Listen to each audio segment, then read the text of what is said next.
empecé amando el cine porque mis papás tuvieron videoclub cuando yo era chiquito. Así que a los 6 años ya arranqué, me empezaron a meter todo el mundo del cine.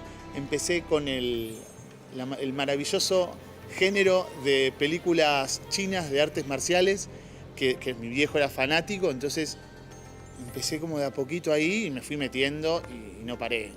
Fue una cosa de loco hasta que más o menos a los 25 años decidí finalmente estudiar cine, entre idas y venidas, ¿no? de las inseguridades, ¿no? de si uno se tiene que dedicar a esto o no. Bueno, mi corazón me ganó el amor por el cine y me dediqué de lleno.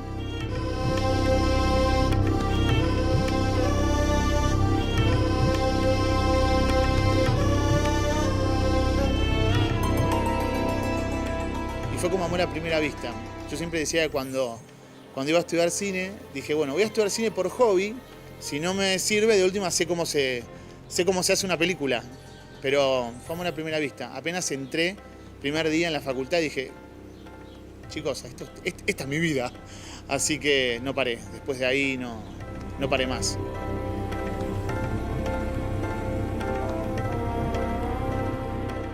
Mis ganas de seguir aprendiendo me hicieron meterme cada vez más dentro del lenguaje cinematográfico. Y cuando empezamos a hacer cortos ya fuera de la facultad, empecé a quedar en festivales y nada, y esto seguía creciendo y no paré más.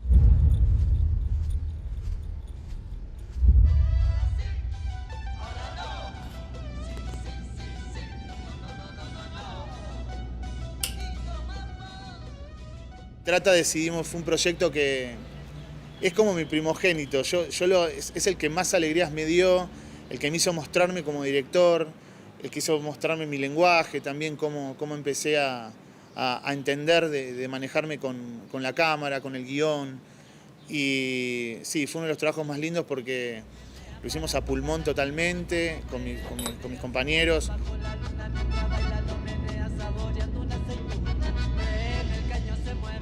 Lo más difícil fue la preproducción porque me metí con un tema muy fuerte que era la trata de personas. Estuvimos 6 meses más o menos investigando. Hablé con gente que sabía que había tenido problemas con estos casos. Y después el ensayo con los actores se volvió muy difícil también porque había que interpretar a una chica que había sido secuestrada, un papá que la estaba buscando. Fue un compromiso desde cero con ese proyecto. Pero a mí me agarró de la necesidad, esto fue más o menos un año antes de hacerlo, cuando yo me puse un documental, estaba haciendo zapping en la tele y vi un documental de lo que era la esclavitud del siglo XXI. Yo no sabía muy bien qué era y empecé, y no me olvido más la imagen que tengo de una nena que estaba siendo subastada, una nena de 8 años, gente de plata, estamos hablando, en España era, y la estaban subastando, levantaban los cartelitos y a ver quién la quería comprar. Me mató. Entonces empecé a pensar desde ese lado cómo yo la buscaría si le pasa a mi hija, y ahí nació Trata. Hola, esta es la casa de Franco y de Julia. ¿No estamos o no te podemos atender? Franco, contéstame, por favor. Hola, Mercedes. Yo fui guionista y director de mi ópera prima que se llama Tiempo Muerto. Justamente ganamos el concurso Óperas Primas del Inca y es una película que nació de un sueño que yo tuve con mi papá. Mi papá falleció y cuando yo soñé con él, que me encontraba y me decía cosas que yo me hubiese querido escucharlas de él, y yo le dije cosas que hubiese querido decirle. Entonces cuando me desperté, yo dije, qué lindo sería que alguien me venda eso. Que alguien me diga, mira, yo puedo hacerte ver a tu viejo otra vez y vos le puedas decir lo que quieras. Entonces ahí nació Tiempo Muerto. ¿Qué es un tiempo muerto que lo vengo leyendo en todos lados? Ella quería contactar un familiar fallecido. Quería verlo por última vez. Y eso se hace a través de un tiempo muerto. Entonces lo que hice, me gusta mucho el policial, el thriller psicológico, me metí con personajes ficcionados, obviamente, a trabajar esa trama. Un chico que perdía a su esposa, una relación que estaban en la cresta de la ola del enamoramiento y se moría de una manera muy sorpresiva. Y él descubría que ella estaba investigando el mito de los tiempos muertos. Dicen que hay una persona que puede hacerte volver a ver un familiar fallecido por última vez para despedirte. Pero él, cuando empieza a investigar, se empieza a dar cuenta, ¿qué pasa si yo la veo y le digo, no te mueras? ¿Puedo cambiar las cosas? Y bueno, ahí empieza todo un problema espaciotemporal que, bueno, la pueden ver, la película, para ver en el quilombo que se mete nuestro personaje, en el lío que se mete el personaje.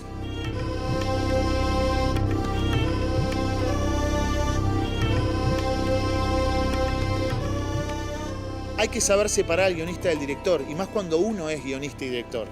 Son dos profesiones completamente diferentes, aunque vayan de la mano. La vida como guionista es un poco...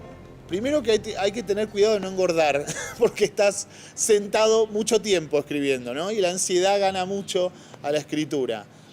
Al que le gusta escribir es maravilloso. En mi caso, ser guionista es algo que disfruto muchísimo. Desde chico que escribo, y cuando empecé a usar mi hobby como algo que empezaba a ser mi profesión, y viste, es como tocar el cielo con las manos.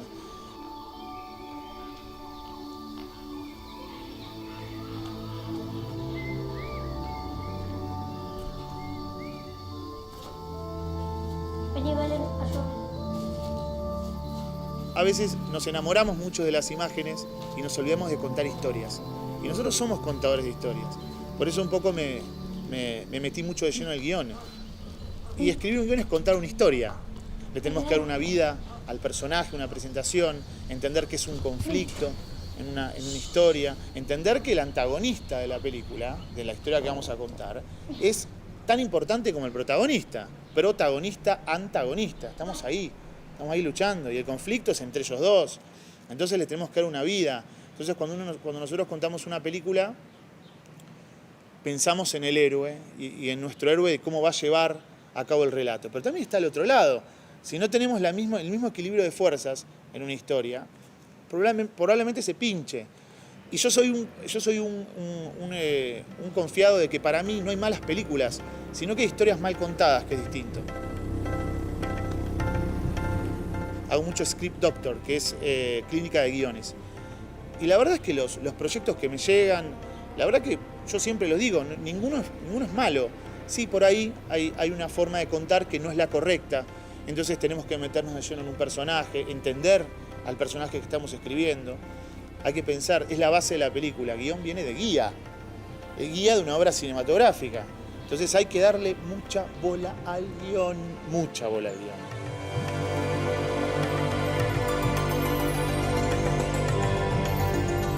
Yo voy todos los fines de semana al cine. Para mí el cine, el folclore de sentarme con gente, ver una película en Cinemascope, en una pantalla grande, para mí es lo máximo, en mi caso. Pero también disfruto Netflix, disfruto también las plataformas.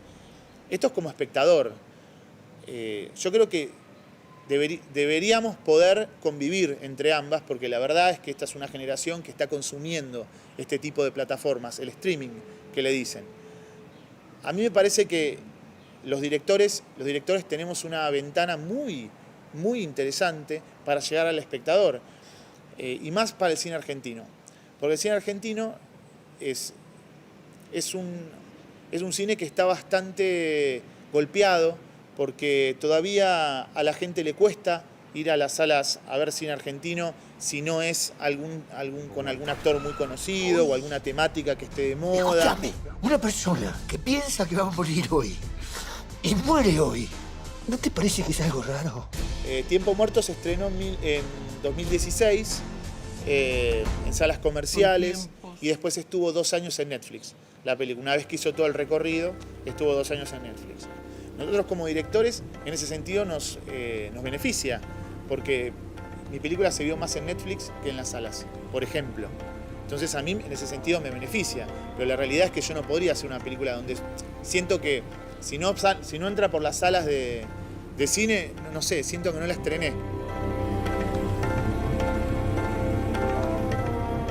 yo gracias a estos tipos de streaming puedo llegar a ver ese cine que no me llega en salas comerciales. Por eso a veces, no, insisto, para mí ese tipo de streaming no tiene que matar a las salas de cine, no las tiene que matar, pero yo creo que tendrían que aprender a convivir, ¿no? Porque el cine ya de por sí, la sala de cine para mí es la verdad, digamos, es el alma de la película, el corazón. Entonces, yo siempre voy a estar a favor de eso.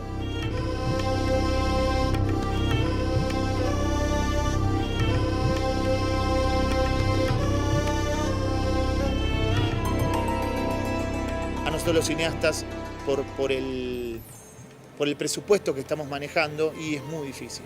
Necesitamos apoyos constantes de diferentes entidades, festivales, tenemos que armar muchas coproducciones con otros países. La verdad que nosotros teníamos una ley de cine que funcionaba muy bien, que estaba muy en pos de apoyar al cine argentino. Bueno, esa ley de cine ahora está un poco difícil de respetar. La verdad es que hay que hacer un poco de malabares. Hacer un cine independiente hoy en día por ahí es más fácil porque cualquiera tiene una cámara, porque cualquiera puede hablar con sus amigos y che, muchachos, nos vamos una semana, nos instalamos y filmamos. Pero después se hace difícil la distribución de esa película, se hace difícil terminarla, todo sale de nuestros bolsillos, ¿viste? Es difícil. Bueno, si nos sumamos al cine de industria, donde una película necesitamos 10, 11 millones de pesos para poder estrenarla, tenés 6. Tenés que salir desesperadamente, cubrís rodaje, tenés que salir a buscar a alguien que nos dé un poco de plata para terminarla, después viene la postproducción, la mezcla de sonido, viene la imagen, el color, y después distribuirla, conseguir a alguien que distribuya esa película, que nos pueda dar salas, muchas salas para poder estrenar, para poder también como productor tener un resarcimiento económico, y no es fácil. Ayer hablábamos que el cine es como, una película es como una pequeña pyme, ¿no? Le das trabajo a la gente, le das trabajo por bastante tiempo y bueno, y se vuelve difícil.